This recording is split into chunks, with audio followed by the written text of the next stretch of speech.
Hey everyone, welcome back to another episode of our podcast. I'm Jake. And I'm Lena. We are so happy to have you here with us today. If you love learning English and want to improve your listening skills, you're in the right place. That's right. And we promise that if you stick with us until the end, your English vocabulary and comprehension will improve a lot. So stay with us, and let's have some fun. Absolutely. No time to waste. Let's jump right into today's topic. Okay, let me ask you something, Lena. Have you ever met someone, introduced yourself, shook their hand, and then 5 seconds later, completely forgotten their name? It's one of those awkward moments where you suddenly realize that you have no idea what they just told you. And the worst part? You have to pretend like you remember while trying to find a way to ask again without sounding rude. Oh, all the time. It's actually embarrassing. I meet someone, they say, "Hi, I'm Mike." And by the time we finish the conversation, I'm calling him Mark, Matt, or even something random like Steve. And then I start panicking internally, trying to recall if I got it right or not. Sometimes I even avoid saying their name entirely just to avoid making a mistake. Exactly. It's like our brains just refuse to store that information. The moment someone says their name, it just vanishes as if it never existed. It makes me wonder if there's some kind of mental block we all have when it comes to names. Maybe our brains prioritize other things in social interactions and see names as less important. I read somewhere that when we meet someone new, our brains are too busy processing other things, like their face, their voice, and even what we're going to say next. We focus so much on making a good impression or thinking about our own response that we completely overlook the name. And let's be honest, unless the name has some special meaning or connection for us, it doesn't really stick. That makes sense. Our brains are focusing on first impressions instead of memorizing words. We are trying to assess their body language, tone, and even what kind of person they are. Meanwhile, the name is just a tiny detail that gets lost in all that information. It's like trying to memorize a random number while someone is telling you an interesting story. Exactly. But there are ways to get better at this. One trick I use is repeating the person's name right after they introduce themselves. Like, "Nice to meet you, Mike." That way, it sticks a little better. If I can, I also try to write it down or visualize it in my head, like imagining the letters or associating the name with an image. That's a good one. I also try to connect their name to something familiar. If I meet a guy named Mike, I think, oh, like Michael Jordan. It helps me remember. Another thing I do is say their name multiple times during our conversation, which reinforces it in my memory. It feels a little unnatural at first, but it really works. Oh, that's smart. Another tip is to use their name in conversation a few times, like, "So Mike, what do you do for a living?" It feels natural and helps reinforce it in your brain.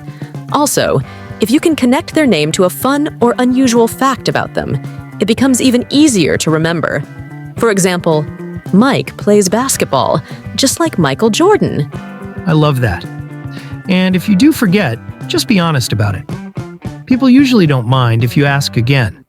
It's way better than pretending you remember and then calling them the wrong name later. Plus, most people forget names too, so they totally understand. True. Instead of awkwardly avoiding saying their name, just say, "I'm so sorry, I forgot your name. Could you remind me?" Most people totally understand. In fact, sometimes they appreciate that you care enough to ask again. It shows that you genuinely want to remember their name rather than just moving on. Okay, tell me honestly, Lena, do you ever talk to yourself? Like full-on conversations where you ask yourself questions, answer them, and even give yourself advice?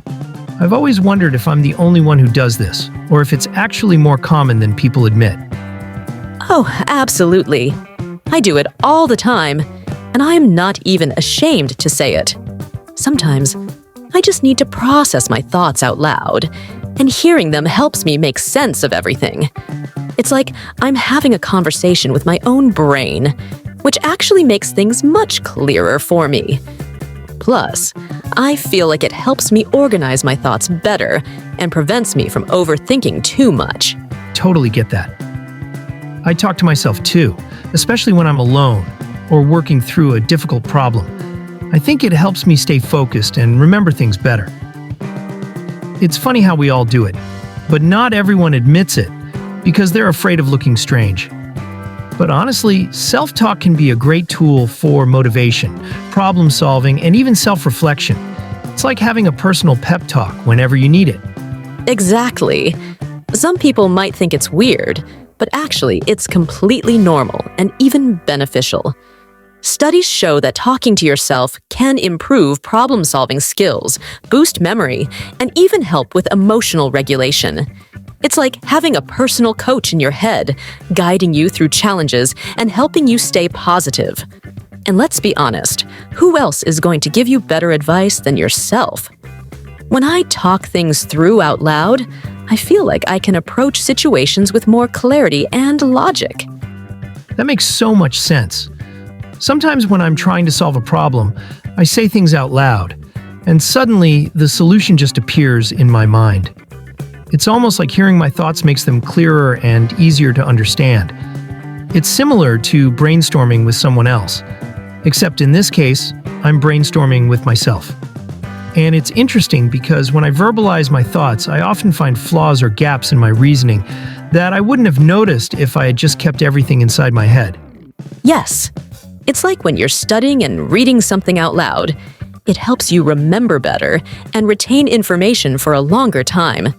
Also, when I'm stressed, I say positive things to myself, like, "You've got this, Lena." And it actually helps me feel more confident. It sounds silly, but our brains respond to the words we say, even if we're the ones saying them. Encouraging self-talk can make a huge difference in how we handle challenges and setbacks in daily life.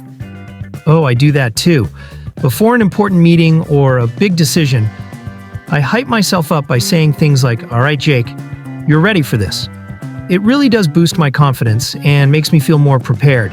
It's almost like giving myself a mini pep talk, and it works every single time. I also use self-talk when I need to calm myself down in stressful situations. Just repeating, "Stay calm, it's going to be okay," helps me manage my emotions better. And it's not just about motivation. Talking to yourself can also help you stay organized and keep track of important tasks. I sometimes go through my to-do list out loud, and it helps me mentally prepare for my day.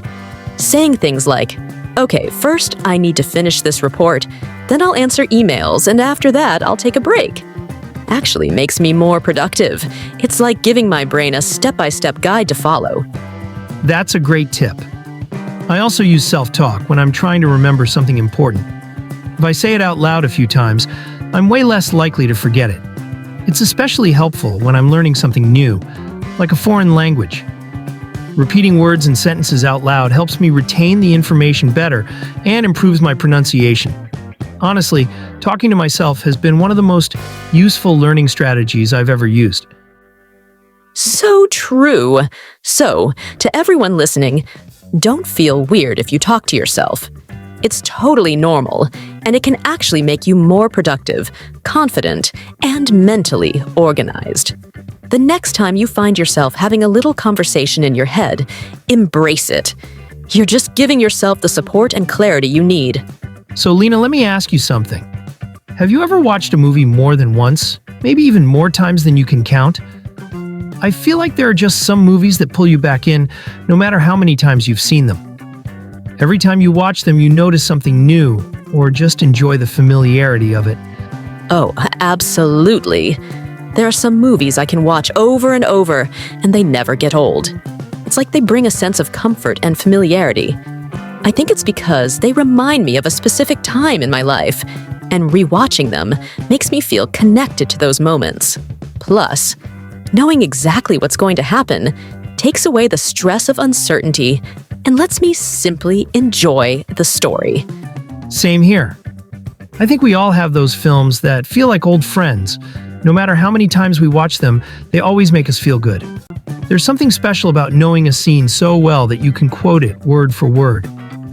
And let's be honest, sometimes we rewatch just to relive those epic moments that made us laugh or cry the first time. Well, I think one big reason is nostalgia. Certain movies remind us of specific moments in our lives, and watching them again brings back those happy memories. It's like revisiting a favorite place from our past. Maybe it was a movie you watched every summer with your family, or one that got you through a tough time. Those emotional ties make it more than just a film. It's a personal experience. That makes a lot of sense. And I think another reason is predictability. When we watch a movie we've seen before, we already know what's going to happen, so there's no stress or anxiety. It's just pure enjoyment. It's kind of like listening to a favorite song on repeat. There's something comforting about knowing exactly what's coming next. And if you're in a bad mood, sometimes the predictability is exactly what you need to relax. Exactly. And let's not forget the emotional connection. Some movies make us feel so deeply that we keep coming back to them for those emotions. Whether it's laughter, excitement, or even a good cry, we love experiencing those feelings again. Sometimes, watching a familiar movie can be like therapy. It helps us process emotions we may not even realize we're feeling. And honestly, who doesn't love a good, happy ending when they need a little pick-me-up? So true. I also think that great storytelling plays a role. Some movies are just so well made that every time we watch them, we notice new details or appreciate the acting and direction even more. Maybe it's a subtle look from an actor or a hidden clue in the background, things we missed the first few times. A well-crafted film gives you something fresh to discover with each viewing, making it exciting all over again. Oh, definitely. And let's be honest, sometimes we just need background noise while doing other things, and a familiar movie is perfect for that. We don't need to pay full attention because we already know the story. It's almost like having company in the room without needing to engage in conversation. That's why so many people rewatch comfort movies while cooking, cleaning, or even falling asleep. Good point. So, Lena, what are some of your favorite movies to rewatch? Oh, there are so many. But if I had to choose, I'd say The Devil Wears Prada, Harry Potter, and Pride and Prejudice. They always put me in a good mood. They're the kind of movies that make me smile no matter what. And I feel like each time I watch them, I find something new to appreciate, whether it's a funny line or a clever piece of dialogue I missed before. Great choices. For me, it has to be Back to the Future, The Dark Knight, and Forrest Gump. No matter how many times I watch them, they always feel fresh and exciting. Back to the Future has that perfect mix of humor and adventure. The Dark Knight keeps me on the edge of my seat even though I know every twist. And Forrest Gump just warms my heart every time. They're the kind of movies I can always count on for a good time. Those are classics. It's amazing how movies can become such a big part of our lives. They shape our memories, our emotions, and even our conversations with friends and family. That's why we keep coming back to them, time and time again. Definitely. So to everyone listening, what are your favorite movies to rewatch? Let us know in the comments. So have you ever forgotten someone's name right after meeting them?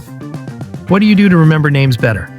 Let us know in the comments. And don't forget, we have a playlist full of other fun and useful podcasts in the description. Check them out and keep improving your English. If you enjoyed this episode, make sure to like the video and subscribe to the channel. It really helps us keep making great content for you. Thanks for all your support. See you in the next episode. Bye for now.